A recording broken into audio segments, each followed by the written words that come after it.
தலித் லைஃப்பை பேசுறது, அதை பற்றி பொது விவாதமாக்குறது.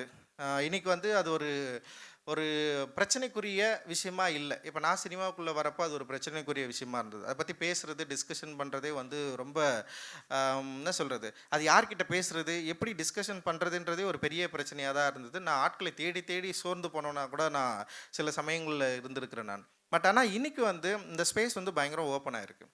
அந்த ஓப்பனாக இருக்கிற இடத்துல இன்னைக்கு என்ன மாதிரியான கதைகள் வருது, நம்ம எந்த கதைகளை சொல்ல போகிறோம் அப்படின்ற சிக்கல்கள் வந்து நான் தலித்துக்கு எப்படி இருக்குதோ அதே மாதிரி வந்து தலித் எழுத்தாளர்களுக்கும் தலித் திரைக்கதை ஆசிரியர்களுக்குமே வந்து அப்படி ஒரு இது இன்னும் உருவாகலை.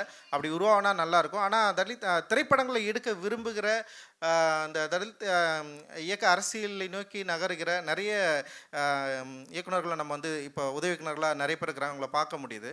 ஸோ நான் வந்து அதை யோசிக்கிறப்போ, அதை பார்க்குறப்போ இன்றைக்கி நமக்குள்ளே ஒரு பெரிய அகச்சிக்கல்கள் இருக்குது.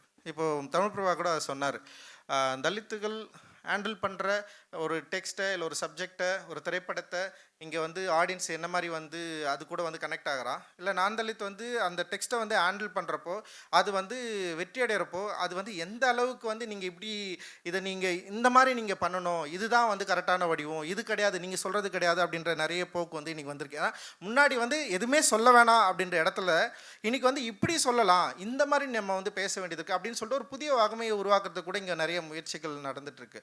ஸோ இப்படி இருக்க சூழலில் நம்ம என்ன பண்ண போகிறோம்?